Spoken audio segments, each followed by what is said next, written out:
کہ ہم حج کرنے جاتے ہیں. حج کا بہانہ تھا, اس میں بہت بڑے مقصد سے. میں بڑی ڈیٹیلز میں جاؤں گا تو مجھے 3-4 گھنٹے نکل جائیں گے. میں آپ کا زیادہ ٹائم نہیں لوں گا. کوشش کروں گا میں 1.5 گھنٹے کے اندر اپنی آواز بند کروں. آخر حج نہ ہو سکا اور ان مشرکوں کے ساتھ صلح کر کے نبی واپس چلے آئے. بہت سے مسلمانوں کے دل میں شک پیدا ہو گئے. خود حضرت عمر جیسے آدمی جو دوسرے خلیفہ ہیں اور مسلمانوں کے اندر یعنی عام سنیوں کے اندر یہاں تک کہا جاتا ہے کہ نبی محمد کے بعد اگر نبوت ملنے والی کسی کو ہوتی تو حضرت عمر کو نبی بناتے. یہاں تک اس کو درجہ دیا جاتا ہے. یہ حضرت عمر خود ہی کہتے ہیں. اور لکھنے والا کون؟ شبلی نعمانی, جو حضرت عمر کا شاگرد ہے اور حضرت عمر کو بہت اعلیٰ درجے کا مانتا ہے. بڑا عالم تھا شبلی نعمانی. الفاروق اس نے کتاب لکھی 2 جلدوں میں عمر کے اوپر. وہ کہتا ہے کہ خود حضرت عمر کہنے لگے کہ اس وقت جب مشرکوں کے ساتھ مکہ کے مشرکوں کے ساتھ نبی نے صلح نامہ لکھا, ایگریمنٹ آف پیس لکھا, تو میرے دل میں آپ کی نبوت میں شک پیدا ہوا. حالت دیکھو کیا ہے نبی کے جیون کی. چلو دوسرے برس مکہ فتح ہو گیا. جب مکہ فتح ہو گیا تو یہ جو بنی امیہ تھے, ابو سفیان اور اس کے گھر والے, حضرت عباس جو تھے, انہوں نے مجبور کر کے اس کی گردن جھکا دی. نبی کے پاس لے کے آیا اور کہا مسلمان ہو جا نہیں تو مارا جائے گا. اور یہ ابو سفیان بھی نبی کے پاس آ کے کلمہ پڑھا اور مسلمان ہو گیا. تو بنی امیہ جو دشمن اسلام تھے وہ اسلام کے اندر آ گئے. جب بنی امیہ کا زور ٹوٹ گیا تو ہزاروں قبیلے کے جو لوگ تھے ان کے سردار جب مسلمان ہو گئے تو وہ بھی مسلمان ہو گئے. تو اس کی طرف اشارہ کیا اللہ نے کہ محمد ان عربوں کو کہو تم نے محض اسلام کو قبول کیا ہے, ایمان تمہارے دلوں میں ابھی تک داخل نہیں ہوا. ایمان کیا ہے بھلا؟ انہوں نے لا الہ الا اللہ محمد رسول اللہ کا کلمہ تو پڑھ لیا ہے, تو اب ایمان کیا چیز ہے کہ جو اللہ کہتا ہے ابھی تک تمہارے دل میں ایمان پیدا نہیں ہوا؟ کون سی چیز ہے ایمان کی؟ اللہ کو مان لیا, محمد کو مان لیا, پھر بھی خدا کہتا ہے کہ ابھی تک تمہارے دلوں میں ایمان پیدا نہیں ہوا. تو اس ایمان کو ڈھونڈنا چاہیے کہ جس کے لیے خدا کہتا ہے کہ ایمان پیدا نہیں ہوا. کلمہ پڑھنے کے بعد بھی خدا کہتا ہے کہ ابھی تک ایمان پیدا نہیں ہوا. تو یہ چیزیں ظاہر کرتی ہیں کہ محض کلمہ پڑھ لینے سے, لا الہ الا اللہ محمد رسول اللہ زبان سے کہہ دینے سے مسلمان تو ہو جاتا ہے, لیکن مومن نہیں بنتا. مسلمان ہونے کے بعد بھی مومن بننا کوئی دوسری چیز ہے, ایمان کچھ اور چیز ہے. ایمان کیا ہے بھلا؟ اللہ فرماتا ہے, میں جان بوجھ کے آپ کو عربی کی آیتیں نہیں بول رہا کیونکہ فضول ہے نا, میں تو ترجمہ بعد میں بھی کرنے والا ہوں. اے محمد, جب تک کہ یہ لوگ تجھے اپنی جان کا مالک, اپنا حاکم تسلیم نہیں کرے, جب تک کہ یہ لوگ ہر معاملے میں تیرا حکم نہیں مانے, تب تک ان کا ایمان کامل نہیں. مطلب رسول اللہ کی تابعداری, رسول اللہ کی فرمان برداری, رسول اللہ کی ہر بات کو قبول کرنا, اسی کا نام ایمان ہے. اطیع اللہ و اطیع الرسول جو ہم پڑھتے ہیں, ایسی ہی ایک اور آیت ہے, اور وہ صرف یہ ہے کہ اللہ کی تابعداری کرو, رسول کی تابعداری کرو. یہی صراط المستقیم ہے. یعنی ساری چیز لے دے کے رسول اللہ کے اوپر آئی کہ جو محمد کہے وہی سب حق اور آخری چیز ہے.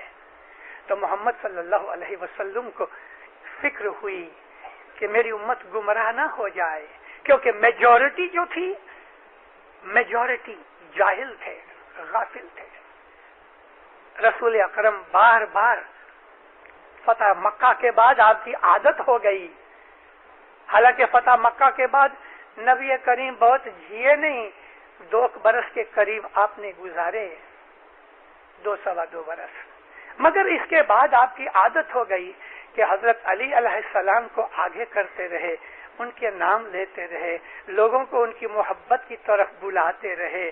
کئی قسم کی حدیثیں اکٹھی کی گئی ہیں کہ جو نبی کریم نے مولا علی کے لیے فرمائی. کبھی مولا کے لیے کہتے ہیں کہ جدھر علی ہے حق ادھر ہے. ایسا نہیں کہا کہ جدھر حق ہے ادھر علی ہے. حق کو علی سے نیچا رکھا. بہت دھیان سے سنو دیندارو، یہ چیزیں آپ کو غیروں کے ساتھ بات کرنے میں کام آئیں گی. حق کو علی سے نیچا رکھا، یہ فرمایا کہ جدھر علی ہے حق ادھر ہے. ایسا نہیں کہا کہ جدھر حق ہے علی ادھر ہے. یعنی علی کو حق سے اونچا رکھا. حق کیا ہے؟ ٹروتھ، سچائی. صحیح چیز جو ہے وہ حق ہے اور وہ علی کے پیچھے ہے. پھر فرمایا کہ مومن علی سے محبت کرتا ہے اور جو منافق ہے وہ علی سے دشمنی رکھتا ہے. پھر فرمایا میں علم کا شہر ہوں، علی اس شہر کا دروازہ ہے. دروازہ کیوں ہوتا ہے؟ کہ شہر میں کوئی داخل نہ ہو سکے، کوئی چور نہ جاوے، کوئی شہر کو لوٹ نہ لے لے. تو دروازہ حفاظت کے لیے، پروٹیکشن کے لیے، سیکیورٹی کے لیے ہوتا ہے. تو محمد کی، یا ایسا سمجھ لو نبوت اور رسالت کی سیکیورٹی جو ہے وہ علی کے ہاتھ میں ہے. پھر فرمایا جو علی سے محبت رکھتا ہے وہ خدا کی عبادت کرتا ہے. جو علی سے بغض رکھتا ہے وہ خدا کا دشمن ہے. اللہ کو کہتا ہے کہ یا اللہ جو علی سے پیار کرے تم بھی اس سے پیار کر. رسول اللہ خدا کو عرض کرتے ہیں کہ اے باری تعالیٰ تو اس سے پیار کر کے جو علی سے پیار کرتا ہے اور جو علی سے دشمنی رکھتا ہے اے اللہ تو بھی اس کو دشمن بنا، اس کا دشمن بن جا. کیسی کیسی باتیں کہیں علی کے لیے. علی کی محبت کو فرض بنا دیا. علی کی محبت جو ہے وہی خدا کی عبادت ہے. اسی میں توحید سمائی ہوئی ہے. میں اپنی آوازوں کے اندر 2 3 4 دفعہ ذکر کر چکا ہوں، لیکن موقع آ گیا پھر میں آپ کو کہہ دوں. ایک بڑی اعلیٰ درجے کی واقعہ والی حدیث ہے. نبی کریم نے حضرت علی کو یمن کیا حضرت موت کی طرف بھیجا. ایک دفعہ جو قافلہ کے اونٹ وغیرہ تھے وہ آگے نکل گئے. علی نبی دونوں باتیں کرتے ہوئے مدینے کی گلیوں میں سے نکلتے نکلتے گام کے باہر آئے اور چند اصحابہ بھی جو تھے اس میں خاص طور پہ حضرت ابو بکر، حضرت عمر، حضرت عبد الرحمن بن عوف وغیرہ سب ساتھ رہتے تھے. ہمیشہ یہ پیچھے پیچھے چلے آتے تھے. علی نبی دونوں باتیں کرتے کرتے باہر نکل آئے. مدینے کے شہر سے جب باہر آ گئے تو وہاں بھی کھڑے کھڑے بہت دیر تک باتیں کرتے رہے. حضرت عمر نے کہا یا نبی اب تو علی کو جانے دو کیونکہ اندھیرا ہو رہا ہے. تو بھی آپ نے اس کی بات سنی نہیں اچھی طرح، یعنی دھیان نہیں دیا. باتیں کرتے رہے باتیں کرتے رہے. چھوڑنے کو دل نہ ہوئے. محبت دیکھو علی کے ساتھ. آخر جب اندھیرا نزدیک آنے لگا گلے لگایا، ایک دوسرے کو کس کیا، کہا یا علی خدا حافظ جاؤ. مولا علی اونٹ پہ بیٹھے اور آپ روانہ ہوئے. جب مولا علی روانہ ہو گئے تو نبی کریم ٹک ٹکی لگا کے، ٹک ٹکی کس کو کہتے ہیں؟ آنکھیں جھپکائے بغیر، وداؤٹ ٹوئنکلنگ آف آئی، ٹک ٹکی لگا کے مولا علی کو جاتے ہوئے دیکھتے رہے دیکھتے رہے. پیچھے جو اصحاب تھے وہ کچھ ذرا تھک سے گئے تھے. حضرت عمر کہتے یا نبی ابھی واپس چلو. علی چلے گئے، آپ نے پھر بھی اس کی بات سنی نہیں. دیکھتے رہے. علی کا اونٹ چلتا رہا چلتا رہا، چھوٹا ہوتا رہا چھوٹا ہوتا رہا چھوٹا ہوتا رہا. جب یہ ایک دم نقطے کی طرح چھوٹا ہو گیا ہورائزن کے اندر، رسول پاک کی آنکھوں میں سے ندیاں اتر آئی. آنسوؤں کی دھار بہ اٹھی اور وہ مونچھوں میں سے ہو کے آپ کی داڑھی پہ، داڑھی سے اتر کے نیچے زمین پہ ٹپکتے رہے. لیکن آپ کی آنکھیں اسی طرح سے حضرت علی کو دیکھتی رہیں. آنکھیں روتی رہیں، آنکھیں دیکھتی رہیں. ایک آہ کی ہاتھ اٹھائے سر اٹھایا آسمان کی طرف، اے اللہ مجھے موت نہ دینا تب تک کہ میں علی واپس آ جاوے اور آنکھوں سے دیکھ لوں۔ علی کے ساتھ اتنا پیار، اے اللہ جب تک علی واپس نہ آوے اور میں آنکھوں سے نہ دیکھ لوں تب تک مجھے موت نہ دینا۔ یہ محبت جو تھی علی کے ساتھ بہت سے اصحابہ کو جلاتی تھی۔ اصحابہ علی کے ساتھ اتنا پریم دیکھ کے نبی کا جلتے تھے۔ 8ویں سال کی ایک بات ہے، مسجد میں بیٹھے ہوئے تھے، نماز ادا ہو چکی، یکایک بلال کو بلایا۔ یہ وہ چیزیں ہیں دینداروں کہ صرف شیعہ کتابوں میں نہیں، سنیوں کی کتابوں میں بھی ہیں، مگر وہ کتابیں جو آپ کو ادھر کاؤنٹر کے اوپر بک سٹورز کے اندر ملتی ہیں ان میں نہیں ہیں، کیونکہ وہ بائسڈ ہیں، یا تو نان مسلمانوں نے لکھی ہوئی ہیں یا کٹر سنیوں نے لکھی ہوئی ہیں۔ میں کسی کے خلاف نہیں ہوں، میں تو آپ کو حق کی باتیں کہہ رہا ہوں، یہ بتانے کے لیے کہ ہم مسلمان ہیں تو دوسروں میں اور ہمارے میں فرق کیوں؟ میں اس فرق کو بیان کر رہا ہوں، اور اگر اس فرق کو کوئی نہیں مانتا تو ان کے گروپ میں جا سکتا ہے، ہمارا مذہب کا دروازہ کھلا ہے۔ مولا علی علیہ السلام اور نبی کریم باتیں کر رہے ہیں۔ بلال کو بلایا، اے بلال ابھی اعلان کرو۔ ابھی بات کیا تھی؟ اسی طرح جماعت خانے کا سٹرکچر دیکھ لو کہ یہ مسجد نبوی ہے۔ ایک سائڈ میں دروازے تھے، ایک دروازہ رسول اکرم کے بیڈ روم میں پہنچتا تھا، ساتھ دوسرا دروازہ تھا وہ علی کے بیڈ روم میں جاتا تھا۔ وہ زمانے میں لیونگ روم اور ڈائننگ روم اور یہ وہ ایسے جدے نہیں تھے، ایک ہی روم تھا، اس میں ہی سوتے تھے، اس میں ہی کھاتے تھے۔ تو نبی کا جو دروازہ تھا وہ ایک بیڈ روم میں جاتا تھا، پھر دوسرے بیڈ روم میں، اندر ایسا 7-8 دوسرے کمرے تھے، ہر کمرے میں رسول اللہ کی ایک بیگم رہتی تھی۔ مولا علی کا بھی دروازہ تھا، اور یہ سائڈ کے اوپر اور دوسرے اصحاب تھے، حضرت ابو بکر کا دروازہ تھا، حضرت عمر کا دروازہ تھا، عبد الرحمن بن عوف کا دروازہ تھا، حضرت عثمان کا دروازہ تھا، اس طرف محراب تھی۔ حکم فرمایا۔ اب بات کیا تھی کہ یہ جب بھی نماز کی بات ہوتی تھی تو سب لوگ ادھر سے چلے آتے تھے، دروازہ کھولا اور مسجد میں آ گئے، اور کبھی باہر شاپنگ کے لیے جانا ہے تو ابھی دروازہ کھولا اور مسجد میں سے نکل کے چلے گئے، کیونکہ یہ بالکل شارٹ کٹ ہوتا تھا۔